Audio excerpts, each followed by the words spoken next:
سب سے اعلیٰ درجے کا اسلام کیا ہے؟ من سلم المسلمون من لسانہ و یدہ۔ زندگی میں یہ طے کر لو، کوئی کتنا ہی تمہیں دکھ پہنچائے، کوئی کتنا ہی تمہاری بےعزتی کرے، چپ ہو جاؤ، سہ جاؤ۔ مرنے والے کی کیا عزت، کیا ذلت، میں نے تو مر کے دیکھا ہے، اور مجھے یہ حدیث سمجھ میں آئی ہے بڑی اچھی طرح، موتوا قبل ان تموتوا، کہ مرنے سے پہلے مر جاؤ۔ اس وقت اگر میں مر جاتا تو مجھے کوئی گالیاں دیتا تو مجھے کیا نقصان تھا، اور مجھے کوئی نعرے لگاتا میرے لیے تو میرا کیا نفع تھا۔ تو مرنے سے پہلے مر جاؤ، کوئی تمہیں برا بھلا کہے تو تمہارا کیا نقصان ہے، تمہیں کوئی واہ واہ نعرے لگائے تمہیں کیا نفع ہے۔ اگر اللہ راضی ہے تو مردہ باد اور زندہ باد سے بے نیاز ہو۔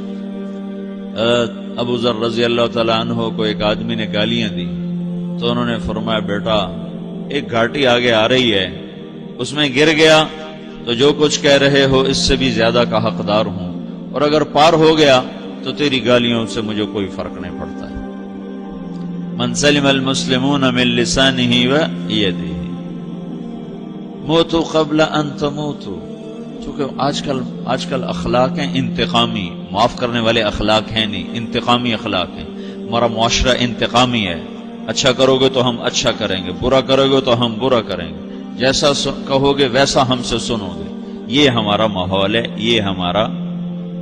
ایک ماں کہہ رہی تھی دوسری ماں کو، میرے پترا کدی کسی نے واسطے سلام نہیں کیتا، بڑے فخر سے کہہ رہی ہے، ہمارے اپنے گاؤں کی بات، میرے پترا کدی نہیں کسی نے واسطے سلام کیتا، مائی جڑا کرے انہوں کریں دیں، جڑا نہ کرے انہوں پوچھ دے ہی کوئی نہیں۔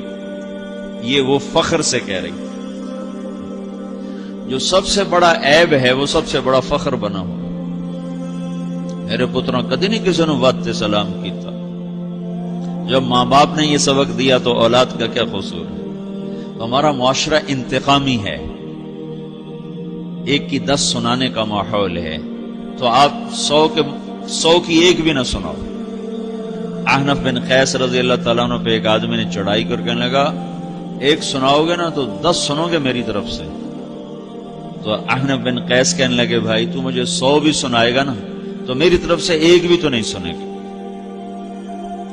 ایک آدمی ان کی بڑی بےزتی کر رہا تھا اور وہ چل رہے تھے اور وہ 100 گالیاں بک رہا ہے۔ جب آ گیا نا قریب شہر تو کہنے لگے دیکھ اب میرا قبیلہ یہاں رہتا ہے، اگر کسی نے سن لیا نا تو تیری بڑی دھلائی کر دے گا، تو نے جو مجھے گالیاں دینی میں کھڑا ہوں یہیں تو دے لے، تو اپنا سارا زور پورا کر لے تاکہ آگے تجھے کوئی تکلیف نہ پہنچا دے میری وجہ سے۔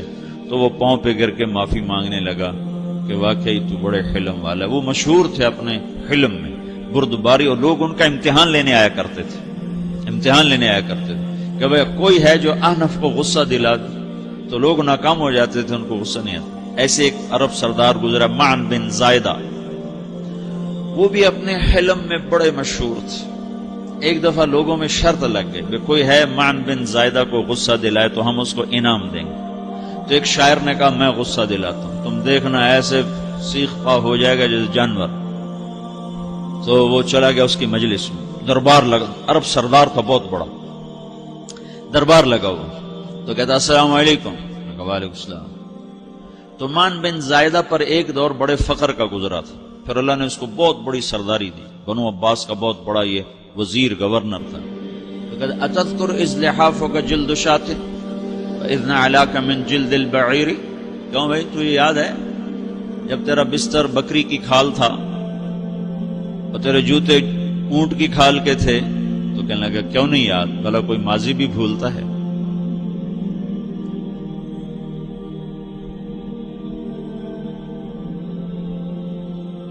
تو وہ کہنے لگا پہلا وار تو خطا کا فسبحان الذی اعطاک ملکا وعلمک الجلوس علی السریر، تو پھر ساری تعریفیں تو اللہ کی ہیں جس نے تیرے جیسے کو تخت پہ بٹھا دیا۔ کہاں بھئی ساری تعریفیں اللہ کی ہیں، میری تو کوئی اوقات نہیں۔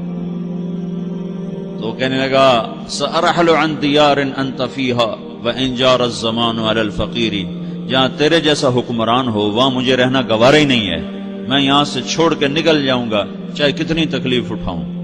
بڑے دربار میں یہ ایک گورنر اور وزیر سے بات ہو رہی ہے، تو وہ کہتا ہے اچھا بھائی اگر تو ہمارے پاس رہے گا تو ہم تیرا اکرام کریں گے، اور اگر تو جانا چاہتا ہے تو پھر رافقت کا سلام، تو وہ یہ بار بھی خالی گیا تو کہنے لگا فجد لی ابن ناقصۃ بمال،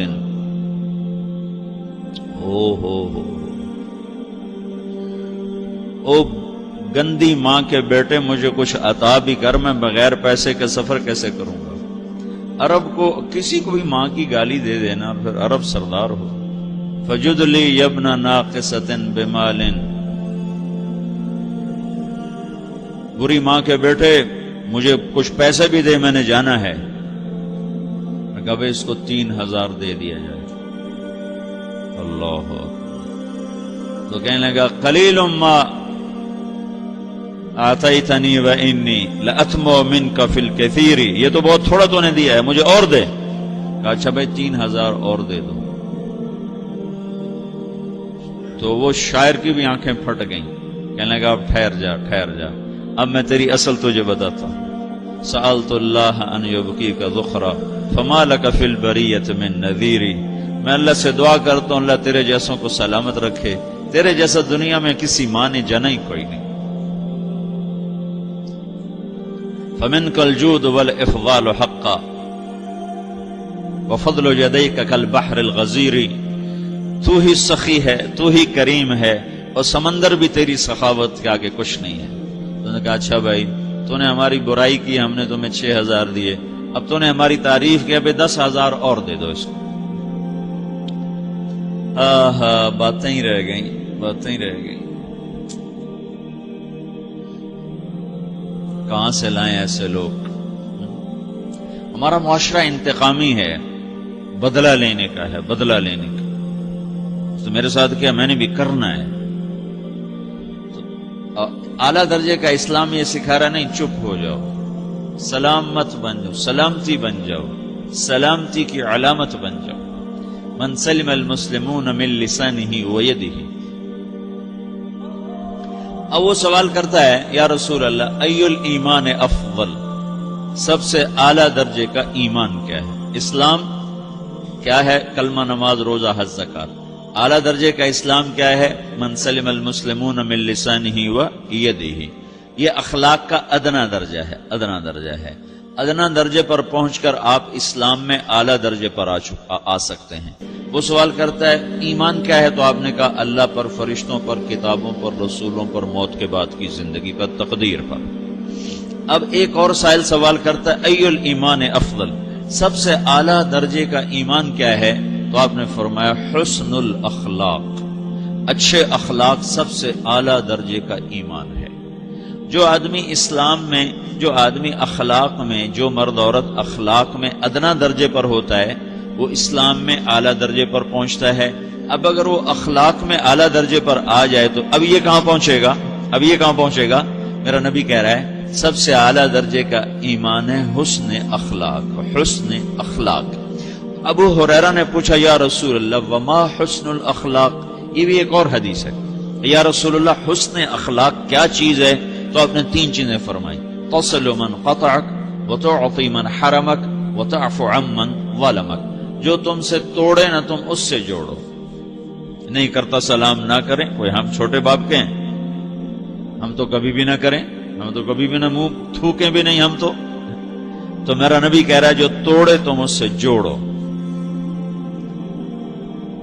جو محروم کرے اسے عطا کرو، جو زیادتی کرے اس سے درگزر کرو. یہ 3 کام جو عورت مرد کر لے گا یہ اخلاق کے اعلیٰ درجے میں ہے. جب یہ اخلاق کے اعلیٰ درجے پر پہنچتا ہے تو پھر میرا نبی کیا بشارت دیتا ہے؟ ادنا درجے پر پہنچ کر تو اعلیٰ مسلمان کی بشارت ہے، اور اخلاق میں اعلیٰ درجے پر پہنچ کر میرا نبی کہتا ہے کاد الحلیم ان یکون نبیا، اعلیٰ اخلاق والا بس نبی بنتے بنتے رہ جاتا ہے. اعلیٰ اخلاق والا ایسے ہے جیسے کہ نبی، قریب ہے کہ وہ نبی بن جائے. یہ تو ہے نا ترجمہ، لیکن ہم ہمارے اردو میں کہتے ہیں وہ نبی بنتے بنتے بنتے رہ گیا. کیا مطلب؟ کہ اس میں اور نبی میں صرف نبوت کا فرق رہ جاتا ہے، باقی وہ سب کچھ حاصل کر لیتا ہے.